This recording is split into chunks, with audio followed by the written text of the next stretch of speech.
चाहे कितने ही सगे हों, इन तीन लोगों पर कभी विश्वास नहीं करना चाहिए। एक समय की बात है, राजस्थान में एक बहुत ही सुंदर नगर था। उस नगर में एक चोर रहता था। वह छोटी मोटी चोरी करके अपने परिवार का पालन पोषण करता था, लेकिन वो चोरी के धन से अपने परिवार का पूरा खर्च नहीं चला पा रहा था। एक दिन उसने सोचा कि पाप तो पाप होता है, चाहे छोटा हो या बड़ा। मैं चाहे छोटी चोरी करूं या बड़ी, रहूंगा तो चोर ही।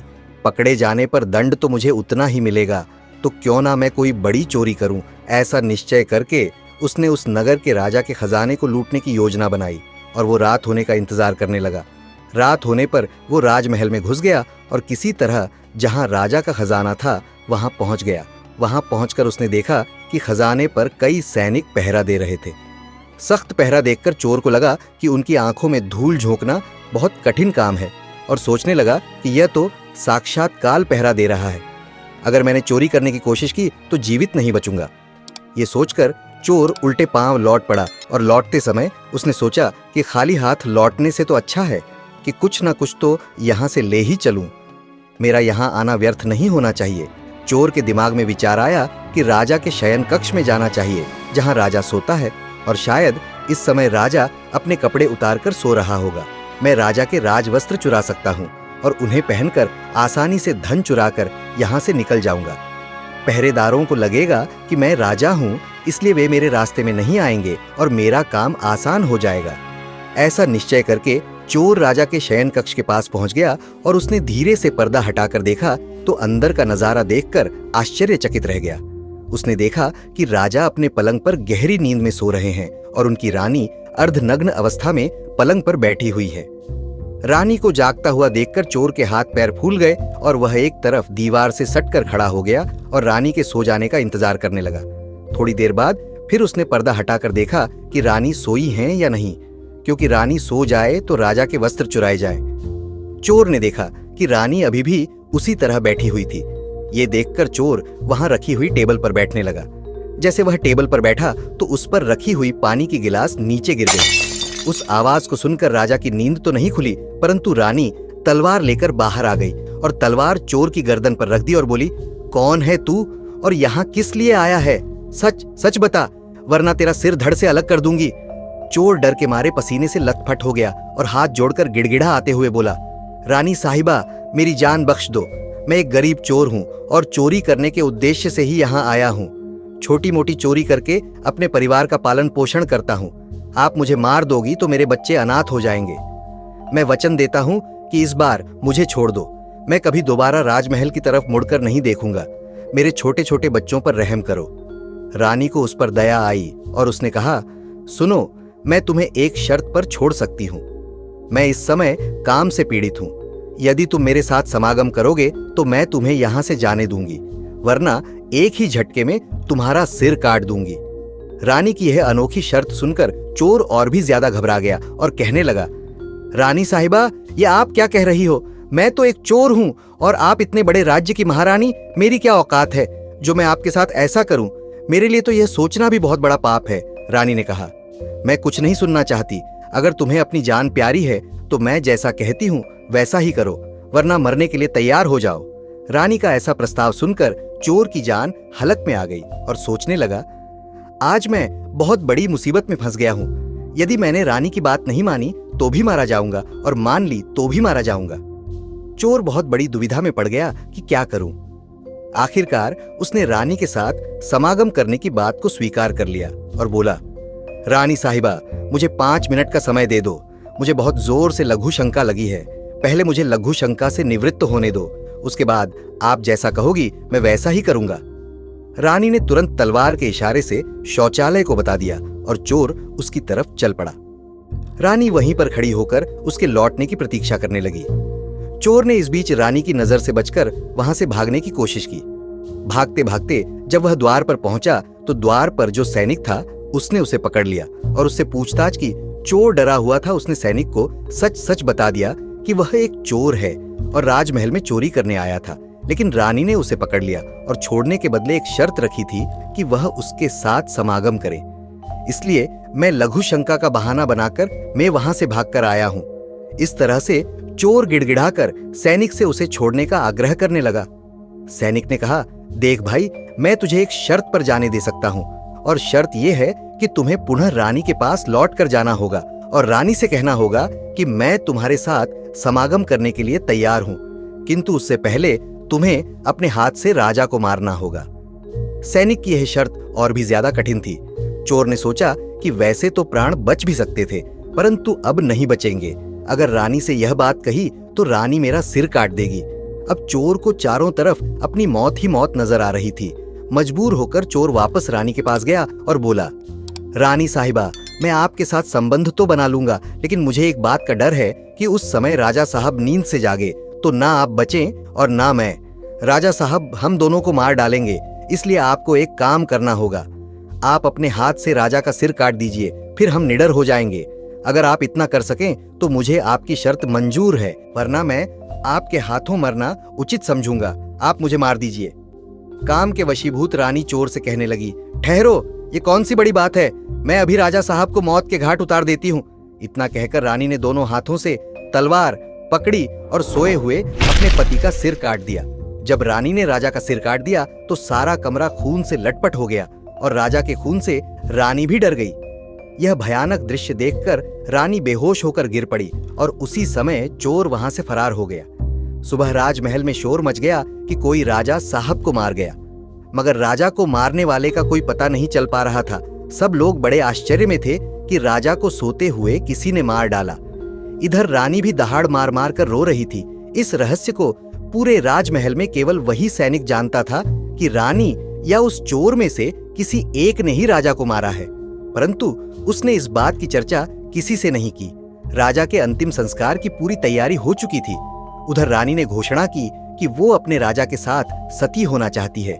यह जानकर किसी ने रानी पर संदेह नहीं किया, क्योंकि अगर रानी ने राजा को मारा होता तो वह राजा के साथ सती क्यों होती।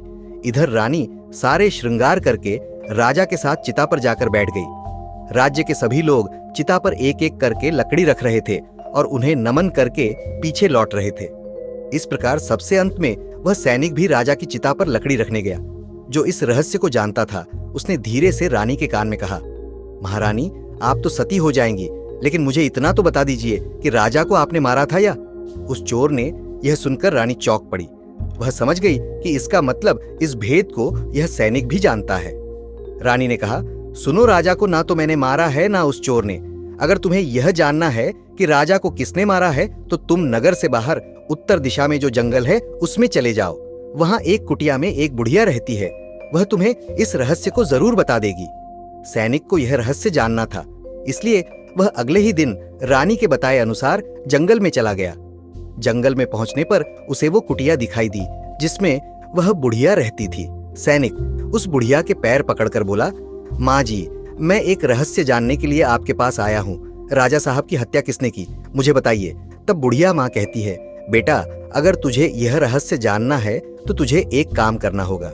मेरी कुटिया के बाहर एक बकरा बंधा हुआ है, तू अपनी तलवार से उसका सिर काट दे और सिर काटते ही बकरे की दाढ़ वहीं गिर जाएगी और उसका सिर हवा में उड़ने लगेगा। तब तुम उस बकरे के सिर के कान पकड़कर लटक जाना। वो बकरे का सिर तुझे जिस जगह पर ले जाएगा वहां पहुंचकर तुझे तेरे सवाल का जवाब मिल जाएगा कि राजा को किसने मारा है। अब सैनिक ने वैसा ही किया। कुटिया के बाहर जो बकरा बंधा हुआ था, सैनिक ने उस बकरे का सिर काट दिया। सिर कटते ही वह हवा में उड़ने लगा। उसने झपटकर बकरे के दोनों कान पकड़ लिए। वह सिर उड़ता हुआ उसे उस भयंकर वन के बीचों बीच ले गया। उस जगह पर एक गुफा बनी हुई थी। उस गुफा के द्वार पर जाकर वह सिर नीचे उतर गया। सैनिक सोचने लगा कि इस जंगल में ना तो कोई मनुष्य दिखाई दे रहा है और न ही कोई जानवर। यहाँ भला कौन मुझे राजा की मौत का रहस्य बताएगा। वह गुफा के द्वार पर खड़ा यही सोच रहा था, लेकिन वो गुफा एक राक्षस की थी, जिसमें वह राक्षस और उसकी एक बेटी रहते थे। अब शाम हो गई थी और वह राक्षस अपने भोजन के लिए बाहर गया हुआ था। गुफा के अंदर उसकी बेटी मौजूद थी। इधर जब राक्षस कन्या को किसी मनुष्य की गंध मालूम पड़ी तो वह द्वार पर निकल कर आई। उसने देखा कि एक हटा-कटा नौजवान गुफा के द्वार पर खड़ा है। राक्षस कन्या ने सोचा कि अगर मैंने इसे खा लिया तो मेरे एक समय की भूख मिट जाएगी, और अगर मैंने इसे जिंदा रखा तो यह नौजवान मेरे बहुत काम आएगा। राक्षस कन्या ने तुरंत एक सुंदर लड़की का रूप बनाया और उसके सम्मुख पहुंच गई। इतनी सुंदर स्त्री उसने आज तक पहले कभी नहीं देखी थी। वह सैनिक उसे देखते ही उस पर मोहित हो गया। लड़की भी उसे अपनाने के लिए आई थी, इसलिए उसे अपनी गुफा में बुलाकर ले गई और उसके साथ खूब मस्ती की। उधर जब राक्षस के आने का समय हुआ तो लड़की ने उसे मक्खी बनाकर दीवार पर चिपका दिया। राक्षस आया और उसने लड़की से पूछा, बेटी, मुझे किसी मनुष्य की गंध मालूम पड़ रही है। मुझे लगता है कि कोई आदमी हमारी गुफा में घुस आया है। तब बेटी बहाना बनाती हुई बोली, पिताजी कैसी बात कर रहे हैं? हमारे होते हुए कौन मनुष्य यहाँ आने की हिम्मत करेगा? मैं तो उसे कच्चा चबा जाऊंगी। इस तरह उसने राक्षस को गुमराह कर दिया। अब वह राक्षस कन्या रोज उसे रात होने पर पुरुष बना देती थी और दिन में उसे मक्खी बनाकर दीवार पर चिपका देती थी। इस प्रकार सैनिक को राक्षस की गुफा में रहते रहते काफी दिन बीत चुके थे। अब उसे अपनी पत्नी और बच्चों की याद आने लगी, परंतु वह राक्षस कन्या के चंगुल से नहीं निकल पा रहा था। एक दिन उसे मौका मिल गया और वह किसी तरह रात में वहां से भाग निकला। भागते भागते कई दिनों के बाद वह अपने नगर पहुंच गया। अपने घर पहुंचकर उसे बहुत खुशी हुई। अपने बच्चों से मिलकर वह बहुत प्रसन्न हुआ। वह सोचने लगा, अच्छा हुआ जो मैं वहां से चला आया, ना जाने कब तक वह मुझे मक्खी बनाकर वहां रखती। इस तरह उस सैनिक के अपने घर पर रहते हुए काफी दिन बीत गए। एक दिन उसे फिर उस लड़की की याद आई। अब तो दिन रात वह उसके ख्यालों में खोया रहता। उसकी सुंदरता को याद कर उससे मिलने की इच्छा करता। उसके बिना न खाना अच्छा लगता न पीना। हर समय यही सोचता था कि उससे किस तरह मिलन होगा। सैनिक उस राक्षस कन्या से मिलने के लिए तड़पने लगा और उसने फिर से उसके पास जाने का निश्चय किया। उसने सोचा, पिछली बार तो मुझे उस बुढ़िया ने पहुंचा दिया था, लेकिन अब मैं वहां से भाग कर आया हूं, इसलिए मुझे रास्ते का भी ज्ञान नहीं है। क्यों ना मैं एक बार फिर उस बुढ़िया की सहायता ले लूं। ऐसा सोचकर वह उस बुढ़िया की कुटिया पर पहुंच गया और हाथ जोड़कर बोला, हे माता, एक बार मुझे फिर से उसी स्थान पर भेज दो जहां पर मुझे पहले भेजा था। अब वह सैनिक राजा की हत्या का रहस्य भूल चुका था। वह राक्षस कन्या से मिलने की बेचैनी उसके अंदर बढ़ती जा रही थी। वह बुढ़िया समझ गई कि यह काम के वशीभूत है। उस बुढ़िया ने कहा, बेटा, पहले तो मेरे पास एक बकरा था जिसके कान पकड़कर तुम वहां चले गए, अब तो वह भी नहीं है। अब मैं तुम्हें कैसे पहुंचा सकती हूं? तब सैनिक ने कहा, हे माता, मैं जीवन भर आपका गुलाम रहूंगा, एक बार उस लड़की से मुझे मिला दो। बुढ़िया ने कहा, बेटा, मैं तुझे मिला तो दूंगी, पर इसके लिए तुझे अपने बेटे को मेरे पास लाना होगा। सैनिक बोला, ये कौन सी बड़ी बात है? इतना कहकर सैनिक अपने बेटे को बुलाकर ले आया। बुढ़िया ने कहा, बेटा, जिस तरह तुमने बकरे का सिर काटा था, उसी तरह तुम अपने बेटे का सिर भी काट देना। फिर उसी तरह इसका सिर भी हवा में उड़ने लगेगा। तुम इसका सिर पकड़ लेना और तुम्हें उसी स्थान पर पहुंचा देगा।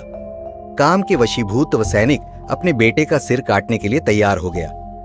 जैसे ही उसने तलवार लेकर बेटे का सिर काटना चाहा, तब उस बुढ़िया ने उसका हाथ पकड़ लिया और कहने लगी, ठहरो, यही तुम्हारे प्रश्न का जवाब है। चाहे कितने ही सगे हो, इन पर कभी भी विश्वास नहीं करना चाहिए।